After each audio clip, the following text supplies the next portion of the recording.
출애굽기 32장 11절부터 14절입니다. 출애굽기 32장 11절부터 14절까지, 출애굽기 32장 11절부터 14절까지 교도하겠습니다. 제가 11절 읽습니다. 모세가 그의 하나님 여호와께 구하여 이르되, 여호와여, 어찌하여 그 큰 권능과 강한 손으로 애굽 땅에서 인도하여 내신 주의 백성에게 진노하시나이까? 어찌하여 애굽 사람들이 이르기를 여호와가 자기 성을 산에서 죽이고 지면에서 진멸하는 악한 의도로 인도해 내었다고 말하게 하시나이까?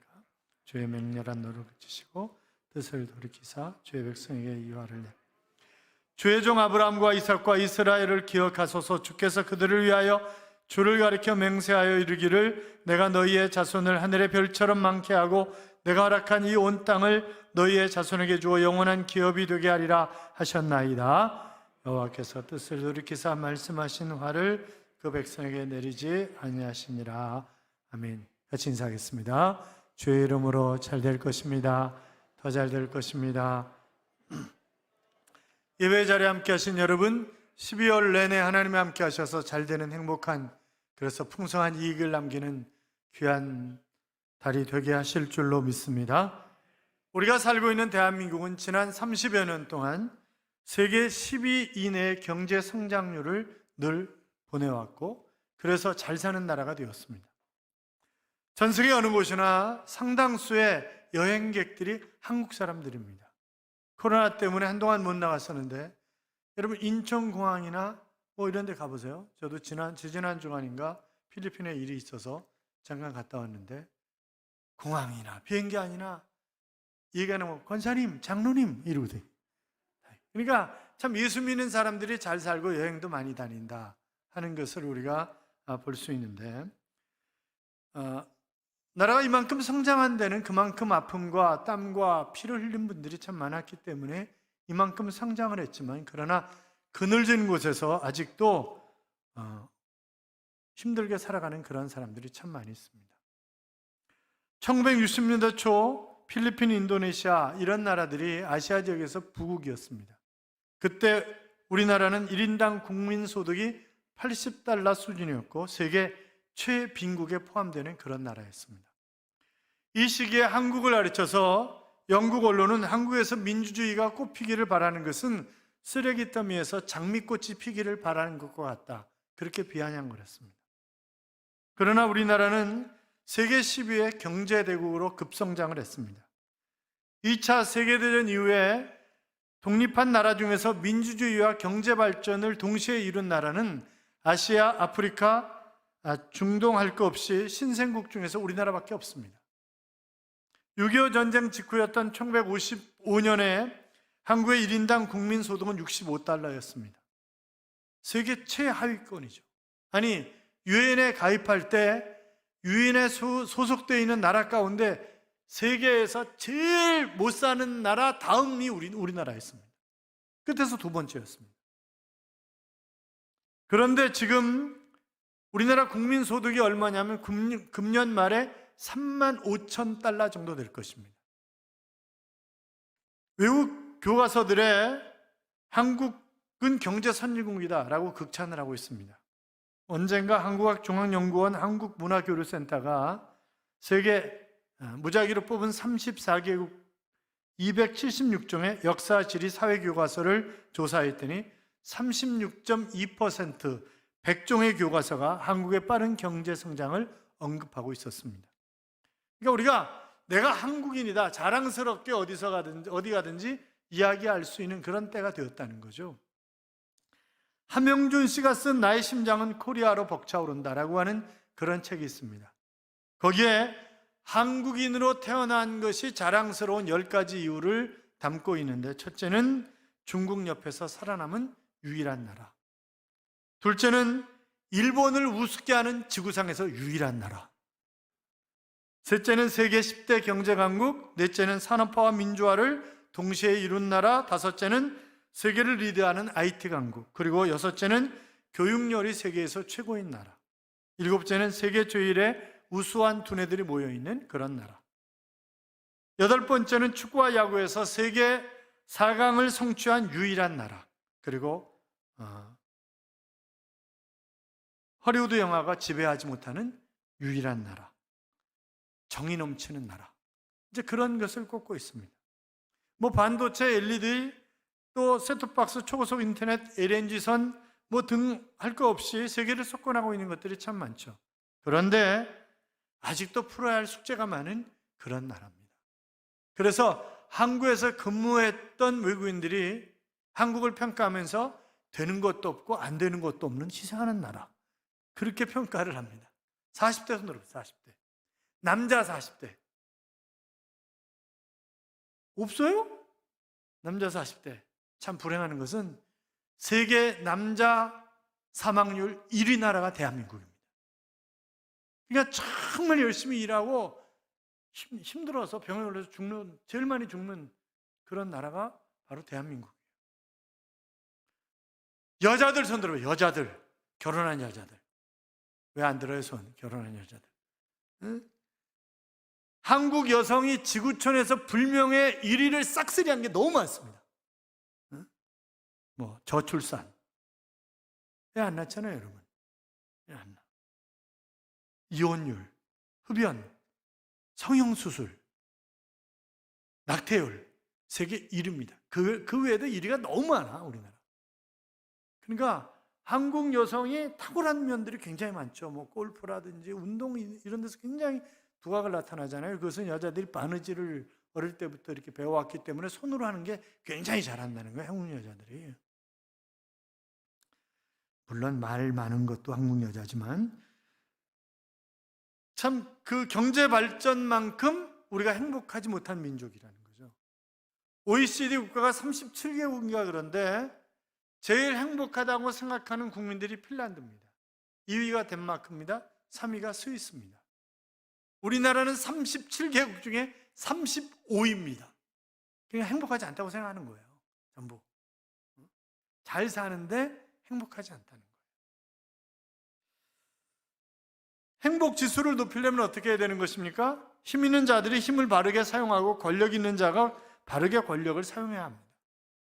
재력 있는 자, 지력 있는 자가 그 힘을 정당하게 사용을 해야 되는 거죠. 힘을 잘못 사용하기 때문에 정치가 국민에게 행복을 주지 못하고 보수 진보가 맨날 싸웁니다. 어제도 광화문에서 대판 싸운 거잖아요. 그렇잖아요. 그게 언제까지 갈는지 모르겠어요. 늘 긴장을 조성하고 경제의 불균형이 심각하고 나라의 도덕 질서가 사행적이고 폭력적이고 퇴폐적으로 계속 흘러갑니다. 힘이 잘못 사용되고 있기 때문에 사회 그늘에서 울부짖는 그 눈물을 닦아주지 못하고 있다는 말이죠. 권력이든 재력이든 지력이든 미력이든 영역이든 힘을 잘못 사용하는 방법이 주로 세 가지입니다. 첫째는 오용입니다. 둘째는 남용입니다. 셋째는 사유화입니다. 이런 것들이 결국 국민을 행복하게 하지 못하는 것입니다. 여러분, 우리가 몸에 있는 세포 하나하나가 건강해야 우리가 건강합니다. 우리의 세포 하나하나가 행복해야 우리가 행복합니다. 국민 한 사람 한 사람이 건강해야 나라가 건강한 것이고 국민 한 사람 한 사람이 행복해야 나라가 행복한 것입니다. 우리 민족이 행복해졌으면 좋겠습니다. 행복을 만들어가는 그런 여러분들이 되시기를 주님의 이름으로 축원합니다. 오늘 본문은 행복해야 할 인생이 그렇지 못한 것에 대한 그런 이야기를 하고 있는 것입니다. 본문에 소개되고 있는 이스라엘 백성들의 실패는 인간 본성이 정말 악하구나 그런 생각을 하게 됩니다. 여러분, 성선설이 아닙니다. 인간은 태어나면서부터 악하게 태어납니다. 가르쳐주지 않아도 죄를 짓습니다. 왜 그래요? 안에 있는 죄의 속성 때문에 그렇습니다. 이스라엘은 하나님의 은혜로 출애굽을 했습니다. 시내산에서 하나님을 만났고 거기에서 하나님 앞에 순종할 것을 맹세했습니다. 그런데 그 약속은 지켜지지 않았고 그래서 그들은 실패했고 그래서 그들은 멸망의 길로 가고 있는 것입니다. 그런데 위대한 지도자였던 모세 때문에 백성들이 다시 살 길을 얻게 됩니다. 자, 모세가 시내산에서 하나님과 깊은 영적인 교제를 이루고 있었어요. 산 위에 먹을 것도 없을 터인데 하루 이틀 3일 일주일 지나가면서 모세가 안 내려오는 거예요. 그러니까 야, 이거 죽었나 보다 그렇게 생각하는 거죠. 여러분, 시내산 올라가 보신 분들 알잖아요. 저희 때는 그래도 낙타가 있었어요. 갈 때 교인들하고 같이 갔을 때 낙타 있어가지고 그때 낙타 타고 올라가고 그랬잖아요. 그런데 낙타 없앴어요. 왜냐하면 낙타가 벼랑으로 떨어져 가지고 사고가 나가지고 지금 낙타가 없습니다. 낙타 타고 올라가도 무지하게 올라가요, 거기. 끝에 올라가면 물이 없어요. 올라갈수록 물이 없어요. 맨 꼭대기에 모세 기념교회가 있는데 거기에 천막 쳐놓고 물 팝니다. 한국 사람들이 컵라면을 하도 좋아해가지고 올라와서 컵라면 먹으라고 물 끓여가지고 컵라면 물 부을 만큼은 $1 이렇게 받습니다. 그럼 또 우리가 그것도 사먹고 컵라면 먹었잖아요, 가가지고. 그런데 물이 없는데 모세가 안 내려와요. 열흘이 지나도 안 내려와요. 그러니까 죽었다. 그렇게 생각하는 건 당연한 거예요. 여러분, 사람이 3일만 물을 안 먹으면 사람이 시들어집니다. 꽃만, 식물만 시드는 게 아니에요. 사람도 시들어요. 일주일 지나면 살아남을 사람들이 별로 많지 않습니다. 물 안 먹으면 안 먹으면. 자, 그러다 보니까 이들이 영적으로 승리하는 삶을 살아왔었는데 이제 타락했습니다. 아론에게 가는 거예요. 모세가 돌아오지 않으니까 우리를 인도할 사람이 없다. 그러니까 우리가 인도함을 받을 신을 만들어 달라. 그러니까 신을 만들어 달라는 거예요. 하나님을 안 섬기는 거 아니라는 거예요. 눈에 보이는 하나님을 만들어 달라는 거예요. 그러니까 아론이 여자들한테 금 귀걸이 다 빼오라는 거예요. 그래가지고 금 귀걸이 갖다가 금 송아지를 만들었습니다. 녹여가지고 송아지를 만들었고, 이것이 애굽에서 너희를 건져낸 신이라고, 그리고 백성들은 거기다가 화목제 이런 제사를 드립니다. 여러분 생각해 보세요. 지금 이것이 출애굽기 32장이 그래서 우상 숭배에 관한 그런 이야기를 하고 있는데, 인간은 좀처럼 보이지 않는 것은 안 믿으려고 그럽니다. 그래서 하나님이 영적인 존재이기 때문에 눈에 안 보이니까 하나님을 안 믿으려고 그러고 뭔가를 자꾸 만들어가지고 그거를 하나님인 양 신인 양 생각하고 그걸 믿으려고 한단 말이죠. 예술 작품도 마찬가지예요. 그럼 유럽이나 이런 데 가면 교회 안에 들어가 보세요. 빤한 데가 없습니다. 아주 천장 끝까지 다 성화로 뒤덮여 있습니다.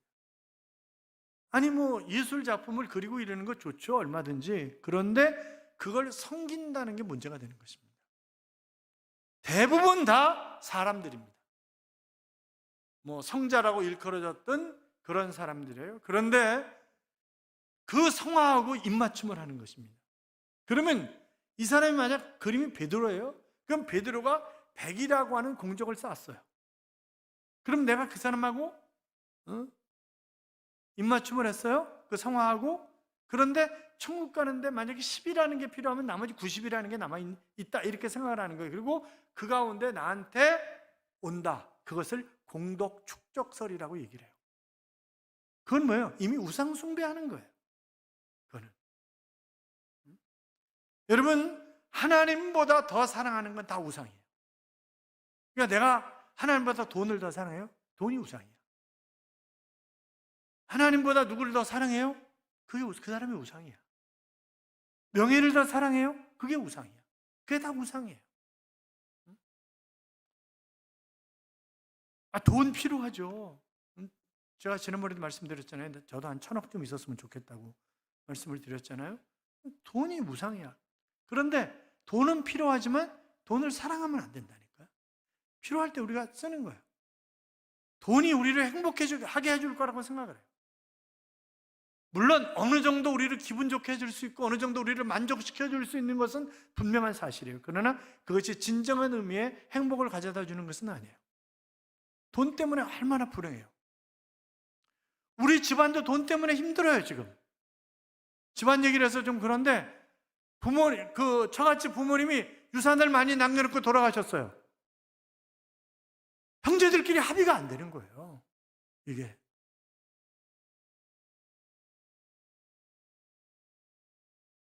집안 얘기를 또 왜 하냐 이거. 취소.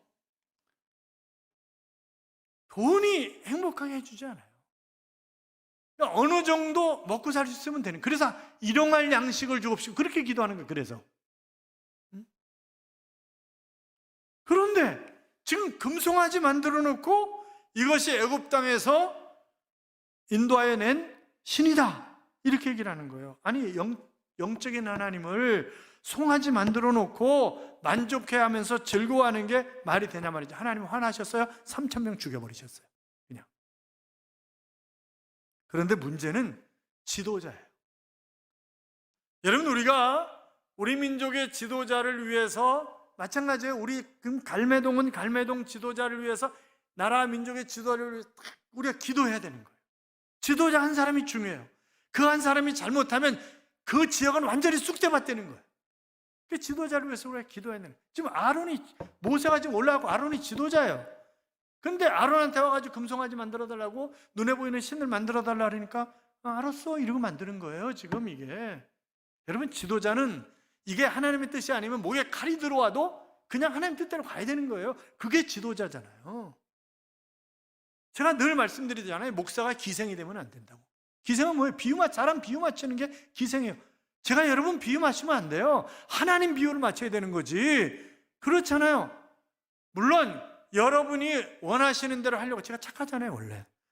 그래서 여러분이 원하는 대로 하려고 애를 쓰지만 그게 하나님 뜻이 아니면 전 단호하게 거절해요. 그걸 못 받아들이겠다면 전 그냥 교회 사임해요. 하나님 뜻대로 가야 되는 거예요. 하나님 뜻대로. 그렇잖아요. 그런데 지금 아론이 안 그러는 거예요. 그러면서 모세가 내려다 보니까 이게 금송아지 앞에서 춤추고 완전히 난리가 났는 거예요. 그래가지고 지금 지난 시간에 말씀드렸던 것처럼 십계명 돌판 누가 썼어요? 하나님이 쓰셨어요. 두 조각으로. 모세가 그거보다 확 던져버리는 거예요. 그게 브로큰 로예요. 깨어진 법이에요. 그건 뭐예요? 하나님과 이스라엘 백성 사이의 언약이 깨졌다는 거예요. 이미 이제. 그리고 아론한테 왜 그러냐니까, 나 아니요. 백성들이, 그리고 갑자기 송아지가 불에서 나왔어 이렇게 얘기하는 거예요. 여러분, 그게 말이 되는 소리예요? 갑자기 송아지가 불에서 나오다니. 그렇게 변명을 하는 거예요. 여러분, 지도자는 변명하면 안 되는 거예요. 제 책임입니다. 제가 잘못했습니다.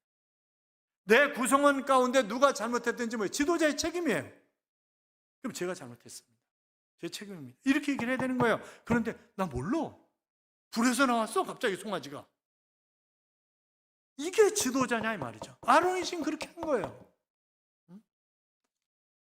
사랑하는 여러분, 우리가 정말 그렇기 때문에 지도자를 위해서, 모세 보세요. 모세.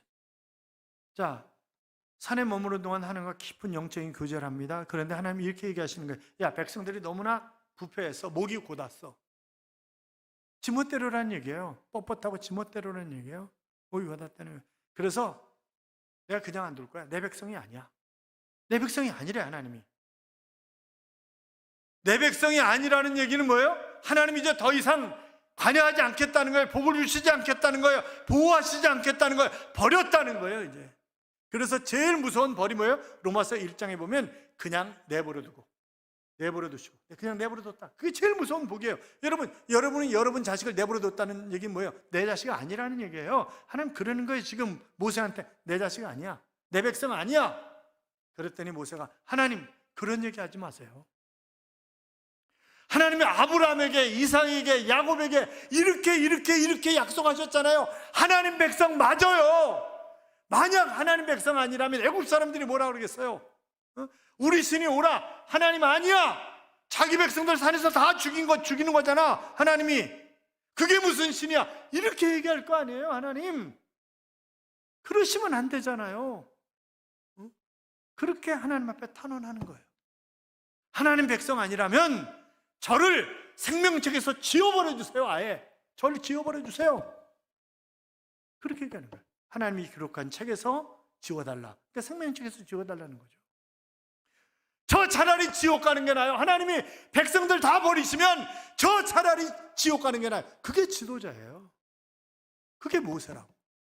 그러니까 모세 한 사람 때문에 이스라엘 백성에게 살 길이 열리는 거예요. 하나님이 그걸 봐주시는 거예요. 하나님이. 여러분, 다윗 보세요. 양치는 목동이었습니다. 아버지도 그놈은 아니라 그랬어요. 그런데 하나님이 다윗을 택했고 그를 왕으로 세웠고 그를 정말 잘 되게 하십니다. 왕 중에 왕이 되게 하셨잖아요.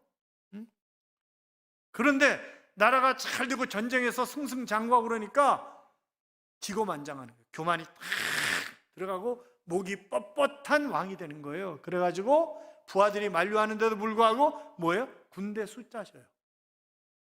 그럼 지금까지 승승장구한 모든 것들이 하나님의 은혜가 아니고 하나님의 복이 아니고 나의 막강한 군대 때문에 그러는 거잖아요. 그러니까 하나님이 선지자를 보내서 하나님 화를 내시는 거예요. 너 셋 중에 하나 택해. 3년 동안 흉년이냐? 아니면 3달 동안 적에게 쫓길래? 아니면 3일 동안 백성들에게 온역이, 질병이 퍼지게 어떤 걸 택하겠냐? 그러는 거예요. 그랬더니 이왕 터지는 거 하나님 앞에 터지는 게 낫겠다. 그렇게 생각하고 3일간 온역을 택하잖아요. 하나님이 그 온역으로 7만 명을 죽여버리십니다.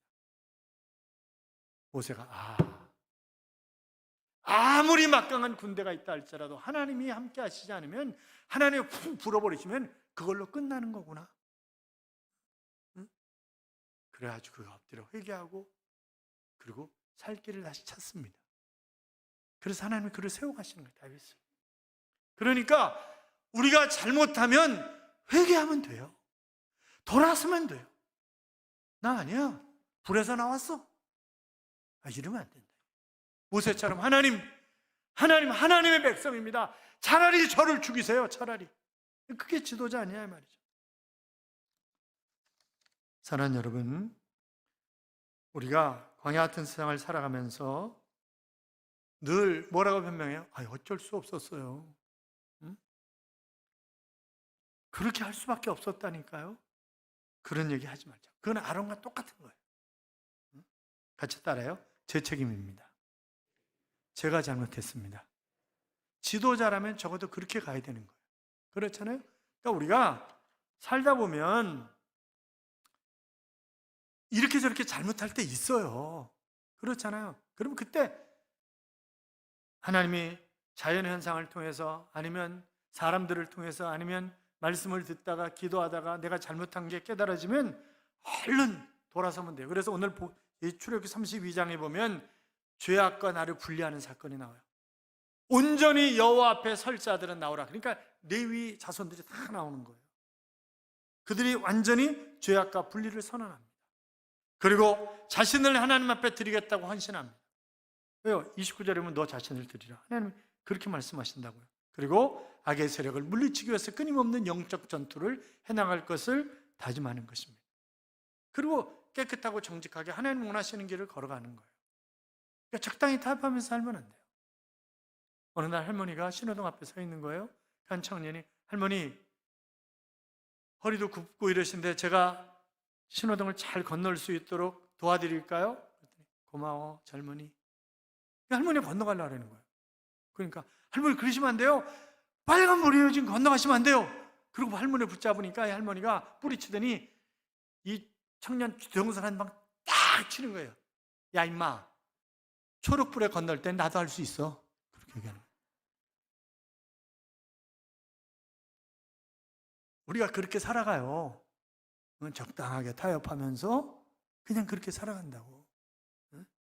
그러면 안 되지 않냐 이 말이죠. 여러분, 게임 중에 또라이 게임이라는 게 있습니다.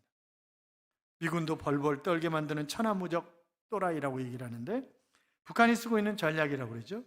북한이 한국과 일본을 공격하면 어떻게 될까요? 망합니다. 그들은 붕괴되고 맙니다. 그런데 아무렇지도 않게 불바다를 만들어 버리겠다는 등, 그러니까 이게 합리적인 정신 상태인지 또라이인지 구분하기가 힘들다, 그렇게 얘기를 하죠. 법칙대로 움직이지 않습니다. 바구잡이 큰 소리 칩니다. 백성들은 굶어 죽어가고 있는데 미사일, 핵무기 끊임없이 만들어냅니다. 어떻게 보면 어떤 측면으로 보면 이해할 수 있지 않냐. 다른 강대국들은 전부 다 핵무기 가지고 있는데, 그렇게 생각할 수도 있겠습니다만, 그러나 또라이로 보는 게 맞는 거 아닌가, 이제 그렇게 얘기들을 하죠. 주도권을 잡으려는 또라이 흉내내기다, 이제 그렇게 얘기합니다. 게임 이론에서 이런 것을 명성 혹은 악명 효과다, 그렇게 얘기를 합니다만, 사랑하는 여러분, 우리는 또라이가 아닙니다. 잘못하면 회개하면 되고, 그렇잖아요. 모세처럼 내가 아니라 내 주변에 있는 사람들을 살리기 위해서 기도하는 그런 역할을 해야 된단 말이죠. 32절에 보면 그러잖아요. 그러나 이제 그들의 죄를 사하시옵소서. 그렇지 아니하시면 원하건대 주께서 기록하신 책에서 내 이름을 지워 주옵소서. 사실 모세도 겁이 나는 거예요. 왜냐하면 그래서 혹 이런 표현을 써요. 과연 백성들의 죄가 너무나 중하기 때문에 하나님이 과연 용서하실까? 그런 걱정이 드는 거예요. 그래서 만약 용서하시지 않는다면 기록한 책에서 제 생명을 지워주십시오. 그렇게 얘기하는 거예요. 사랑하는 여러분, 앞서 말씀드렸지만 하나님보다 더 사랑하는 것 우상 숭배라고요. 하나님은 질투의 하나님이시기 때문에 우상 숭배하는 꼴을 못 보시고 화내시는 하나님이십니다. 그러니까 우리가 하나님을 화내게 하면 안 된다고. 그리고 잘못했으면 마땅히 책임질 일은 책임지고 회개하는 것입니다. 우리 민족은 책임을 전가하는 데 급급합니다. 어떤 일이 터지면 책임질 사람이 늘 없습니다. 책임은 나에게 있습니다. 우리 가정의 문제도, 우리 공동체의 문제도, 우리 교회와 우리의 민족에도 책임은 누구 책임이에요? 제 책임입니다. 내 책임입니다. 그렇잖아요? 사랑하는 여러분, 내가 하나님보다 물질을, 명예를, 쾌락을 더 사랑함으로 하나님을 화나게 하신 일은 없으십니까? 문제가 발생하면 누구 때문이라고 이야기하십니까? 책임질 자리에서 책임지고 나만 사는 것이 아니라 모세처럼 민족을 살리는 사랑과 희생의 기도가 넘쳐서 여러분 때문에 행복한 가정이, 여러분 때문에 행복한 교회가, 행복한 공동체가, 행복한 민족이 될 수 있기를 주님의 이름으로 축복합니다. 이런 찬양이 있습니다. 주님 나를 부르시니 두려움 없이 배에서 나아가리라. 주님 나를 부르시니, 주님 내게 오라시니, 주님 보고 계시기에 의심하지 않고 바다를 걸어가리라. 주님 보고 계시기에, 주님 여기 계시기에 이 깊은 바다가 반석이 되고 주님 여기 계시기에 반석 위를 내가 걸어가리라 라고 하는 그런 찬양입니다. 사랑하는 여러분, 하나님은 우리 가운데 함께 하시는, 임재하시는 하나님이신 줄로 믿습니다. 이 자리에 함께 계시는 하나님, 그 하나님이 나와 동행하시기 때문에 그것이 바닷속이든 그것이 어느 곳이든 상관없이 우리는 반석처럼 그 위를 걸어갈 수 있습니다. 그러한 삶을 살아가시기를 주님의 이름으로 축원합니다. 축원합니다.